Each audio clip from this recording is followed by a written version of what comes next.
Hello friends, welcome to meals and memories. இன்றைக்கி நம்ம கருப்பு சுண்டல் வச்சு தான் ரெசிபி பண்ண போகிறோம். கருப்பு சுண்டல் மசாலாவும் கூடவே கருப்பு சுண்டல் கிரேவியும் எப்படி பண்ணுறதுன்னு பார்க்கலாம். இதை நம்ம ஒரு சிலர் இதை கருப்பு கொண்ட கடலைன்னு கூட சொல்லுவாங்க. எங்கள் ஊர் சைட் பார்த்திங்கன்னா கருப்பு சுண்டல்னு சொல்லுவோம். செம்ம டேஸ்ட்டாக இருக்கும் இந்த கிரேவியும் இந்த மசாலாவும். நான் ஒரு 1/2 கிலோ அளவு கருப்பு சுண்டல் எடுத்திருக்கேன். இதை ஒரு 8 மணி நேரம் போல் ஊற வச்சு எடுத்துக்கலாம். நீங்கள் ஈவினிங் செய்கிற மாதிரி இருந்துச்சுன்னா முந்தின நாள் காலையில் ஊற வச்சிங்கனாலே சரியாக இருக்கும். அதுவே காலையில் செய்கிற மாதிரி இருந்தீங்கன்னா முந்தின நாள் நைட்டே ஊற வச்சுருங்க. முடிஞ்ச அளவு 8 மணி நேரம் வரைக்கும் நல்லா ஊற வைக்க பாருங்கள். அப்போ தான் சுண்டல் நல்லா வெந்து வரும். இப்போது நம்ம இந்த சுண்டலை ஒரு குக்கருக்கு மாற்றிக்கலாம். ப்ரெஷர் குக்கருக்கு மாற்றிட்டு ஒரு ஸ்பூன் மஞ்சத்தூள் சேர்த்துக்கலாம். கூடவே ஒரு ஸ்பூன் மிளகாத்தூள் சேர்த்துக்கலாம். நீங்கள் உங்கள் காரத்துக்கு தகுந்த மாதிரி சேர்த்துக்கோங்க. மறுபடியும் தாளிக்கும் போது குழம்பு பண்ணும்போது எல்லாமே நம்ம மிளகா சேர்ப்போம். நீங்கள் அந்த டைமில் பச்சை மிளகா சேர்க்குற மாதிரி இருந்துச்சுன்னா இப்போ மிளகாத்தூள் அளவாக சேர்த்துக்கோங்க. கூடவே ஒரு 2 டீஸ்பூன் கறி மசாலா சேர்த்துக்கோங்க. கறி மசாலா இல்லைங்கிற பட்சத்தில் நீங்கள் சிக்கன் மசாலா இருந்துச்சுன்னா அது கூட ஒரு 2 ஸ்பூன் சேர்த்துக்கலாம். அடுத்ததாக தேவையான அளவு தண்ணி சேர்த்துக்கலாம். இது ஃபுல்லாக மூழ்கிற அளவுக்கு தண்ணி சேர்த்துக்கோங்க. நான் ஒரு சொம்பு தண்ணி சேர்த்துருக்கேன். இது பார்த்திங்கன்னா ஒரு 3/4 லிட்டர் இருக்கும்.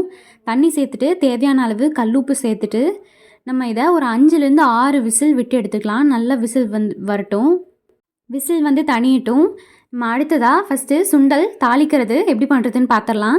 ஃபஸ்ட்டு ஒரு கடாயை வச்சுட்டு கடாய் நல்லா சூடான உடனேயும் ஒரு ஸ்பூன் கடுகு, உளுத்தம்பருப்பு, கடலைப்பருப்பெல்லாம் கலந்து வச்சுருக்கேன். அதை சேர்த்துக்கிட்டேன். நீங்கள் தனியாக சேர்க்குற மாதிரி இருந்தால் 1/2 ஸ்பூன் கடுகு சேர்த்துட்டு 1 ஸ்பூன் அளவு கடலைப்பருப்பும் 1 ஸ்பூன் உளுத்தம்பருப்பும் சேர்த்துக்கோங்க. கடலைப்பருப்பு உளுத்தம்பருப்பு அதிகமாக சேர்த்தோன்னா தான் செம்ம டேஸ்ட்டாக இருக்கும். கடுகு நல்லா பொரிஞ்சு வரட்டும். அதே மாதிரி எண்ணெய் சமைக்கிறதுக்கு பயன்படுத்தும் போது ஒரு டைமும் ஒரு எண்ணெய் யூஸ் பண்ணுற மாதிரி பாருங்கள். இப்போது தாளிப்புக்கு தேங்காய் எண்ணெய், தோசைக்கெல்லாம் நல்லெண்ணெய் யூஸ் பண்ணுங்கள். பொரிக்கிறதுனா கடலெண்ணெய், பருப்பெல்லாம் வேக வைக்கும்போது விளக்கெண்ணெய், இந்த மாதிரி ஒரு டைமும் ஒரு எண்ணெய் சேர்த்து செஞ்சோன்னா எல்லா சத்துமே நமக்கு கிடைக்கும். எல்லாத்துல இருக்க சத்துமே நமக்கு கிடைக்கும். முடிஞ்ச அளவுக்கு இந்த மாதிரி செய்ய பாருங்கள். கடுகு நல்லா பொரிஞ்சதுக்கப்புறமா ஒரு 3 கொத்து கருவேப்பிலை சேர்த்துக்கிறேன். கருவேப்பிலையும் நல்லா பொரிஞ்சு வரட்டும். அடுத்ததாக ஒரு 5லேருந்து 6 பல் பூண்டை நல்லா தோல் உரிச்சிட்டு நல்லா பொடியாக கட் பண்ணி வச்சுருக்கேன். அதையும் நம்ம சேர்த்துக்கலாம். நீங்கள் இஞ்சி பூண்டு விழுது இருந்துச்சுன்னா அதை கூட சேர்த்துக்கலாம். அடுத்ததாக ஒரு 3 பெரிய வெங்காயத்தை நல்லா நீளமாக கட் பண்ணி வச்சுருக்கேன். அதையும் சேர்த்துக்கலாம். நீளமாக சேர்த்தோன்னா வெங்காயம் நல்லா வதங்கி வரும்போது சுண்டலில் செம்ம டேஸ்ட்டாக இருக்கும். கூடவே 2 வரமிளகா சேர்த்துருக்கேன். நீங்கள் உங்கள் வீட்டில் இருக்க மிளகாயோட காரத்துக்கு தகுந்த மாதிரி சேர்த்துக்கோங்க. நீங்கள் பச்சை மிளகா சேர்க்குற மாதிரி இருந்தால் கூட சேர்த்துக்கலாம். குழந்தைங்களுக்கெலாம் பச்சை மிளகா சேர்த்தோம் அப்படின்னா ரொம்ப வயிறுலாம் அலரும். அதனால் உங்கள் காரத்துக்கு தகுந்த மாதிரி சேர்த்துக்கோங்க. இப்போது இந்த வெங்காயம் நல்லா வதங்கி வரட்டும். வெங்காயம் பொன்னிறமாக வதங்குற வரைக்கும் நம்ம வதக்கிக்கலாம். நம்ம பார்த்தோன்னா கலரே சேஞ்ச் ஆகிருக்கும்.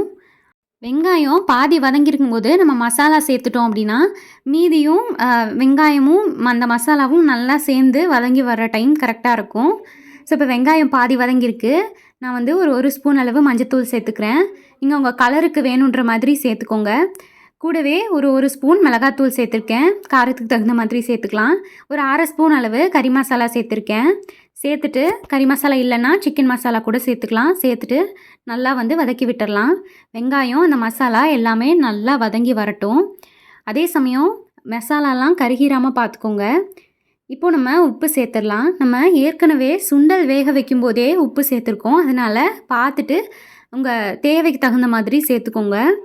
இந்த இடத்துல தூளுப்பு சேர்த்துக்கலாம். அப்போ தான் கரையிறதுக்கு இதாக இருக்கும். நம்ம கல்லுப்பு சேர்த்தோன்னா கரையாது, உப்பு ஒரே இடத்துல தேங்கிடும். அதனால் தூளுப்பு சேர்த்துக்கலாம். அடுத்ததாக நம்ம விசில் விட்டு எடுத்து வச்சுருந்தோம் இல்லையா கருப்பு சுண்டல், அதை நம்ம சேர்த்துக்கலாம்.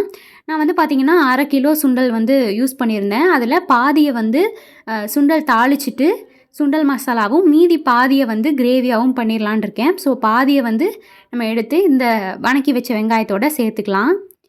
சேர்த்துட்டு நம்ம நல்லா கலந்து கொடுத்துடலாம். நம்ம உப்பெல்லாம் போட்டிருக்கோம் இல்லையா, அதனால் நல்லா கலந்து விட்டோன்னா அந்த மசாலா, உப்பு, வெங்காயம் எல்லாமே நல்லா சுண்டலோட கலந்து வரணும். அது வரைக்கும் நல்லா கலந்து விட்டுருங்க. ஒரு 5 நிமிஷம் வரைக்கும் நல்லா இந்த மாதிரி வதக்கி விட்டுருங்க. ஏற்கனவே சுண்டல் மசாலா எல்லாமே வெந்ததுனால ரொம்ப நேரம் வதக்க வேண்டிய அவசியம் இல்லை. ஒரு 5 நிமிஷம் இருந்தாலே போதுமானது. இது எல்லாமே கலந்து வர வரைக்கும் இருந்தால் போதும். அவ்வளோதான். நம்ம சுட சுட இந்த சுண்டல் சர்வ் பண்ணிடலாம். பார்க்கவே எவ்வளோ கலர்ஃபுல்லாக இருக்குது பாருங்கள். இதை நீங்கள் ஈவினிங் ஸ்கூல் விட்டு வர குழந்தைங்களுக்கு செஞ்சு கொடுத்தீங்கன்னா ரொம்ப நல்லாயிருக்கும். அவங்களும் ரொம்ப விரும்பி சாப்பிடுவாங்க. நமக்கும் வேலை ஈஸியாக முடிஞ்சிடும். நம்ம ஈவினிங் ஸ்நாக்ஸ்க்கு இதை செஞ்சுட்டு நைட்டு வந்து சுண்டல் குழம்பு செஞ்சிடலாம். இல்லை நீங்கள் காலையில் செய்கிற மாதிரி இருந்தால் இதை வந்து ஸ்நாக்ஸ்க்கு போட்டு கொடுத்துருங்க குழந்தைங்களுக்கு. அடுத்ததாக நம்ம சுண்டல் கிரேவி எப்படி பண்ணுறதுன்னு பார்க்கலாம் வாங்க. நான் வந்து 3 பெரிய வெங்காயத்தை நல்லா இந்த மாதிரி ரஃப்பாக கட் பண்ணி வச்சுருக்கேன். கட் பண்ணிவிட்டு இதை நம்ம ஒரு கடாயில் சேர்த்துடலாம். நீங்கள் வந்து சின்ன வெங்காயம் சேர்க்குற மாதிரி இருந்தால் கூட சேர்த்துக்கலாம். இதை விட நீங்கள் சின்ன வெங்காயம் சேர்த்திங்கன்னா நல்லா டேஸ்ட் இருக்கும். இதை கடாய்க்கு மாற்றின அப்புறமா நம்ம வந்து ஒரு 2லேருந்து 3 ஸ்பூன் எண்ணெய் வந்து சேர்த்துக்கலாம்.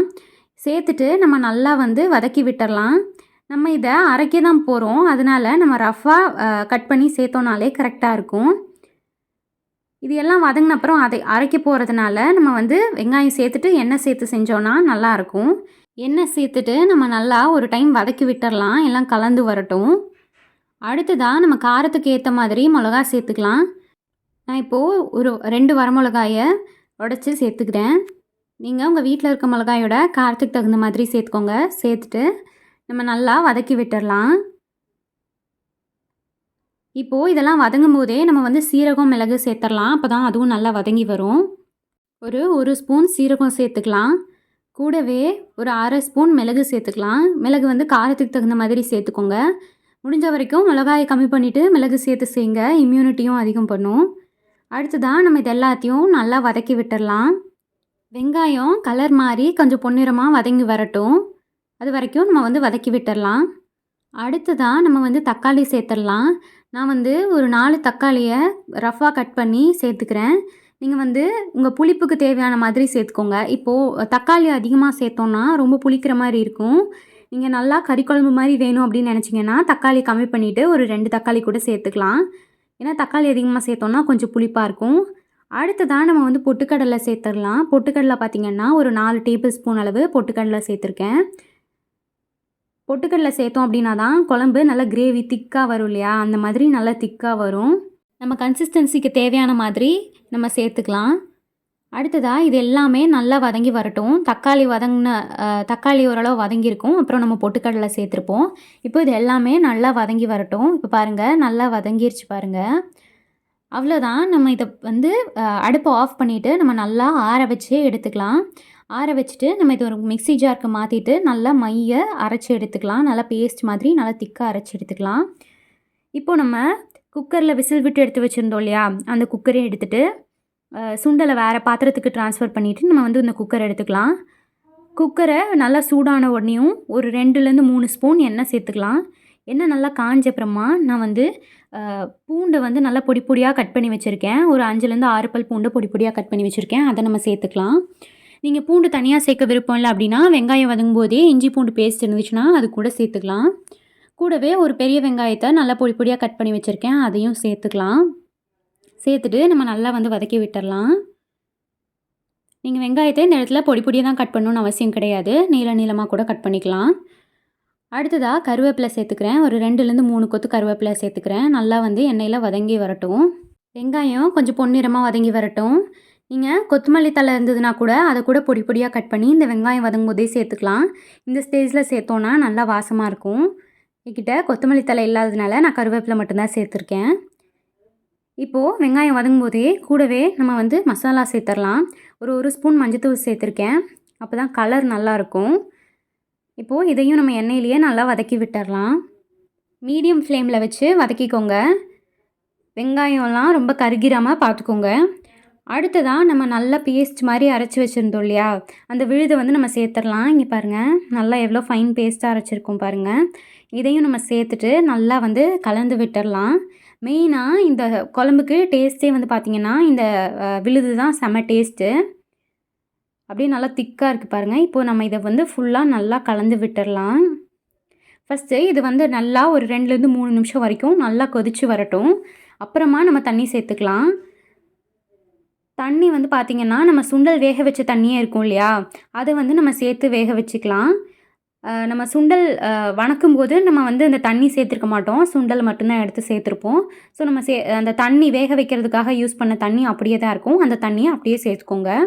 உங்களுக்கு எந்த அளவுக்கு குழம்பு திக்காக வேணும், கன்சிஸ்டன்சி எப்படி வேணும்னு நினைக்கிறீங்களோ அந்த அளவுக்கு தண்ணி சேர்த்திங்கன்னா கரெக்டாக இருக்கும்.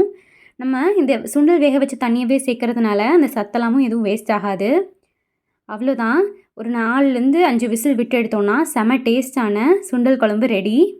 இந்த வீடியோ உங்களுக்கு பிடிச்சிருந்துச்சுன்னா லைக் பண்ணிடுங்க. உங்கள் ஃப்ரெண்ட்ஸ் ஃபேமிலிஸ்க்கும் ஷேர் பண்ணுங்கள். ரொம்ப பிடிச்சிருந்ததுன்னா நம்ம சேனல் மீல்ஸ் அண்ட் மெமரிஸை சப்ஸ்கிரைப் பண்ணிக்கோங்க. இன்னும் சூப்பரான ரெசிபியோட உங்களை சந்திக்கிறேன். டாட்டா பாய்.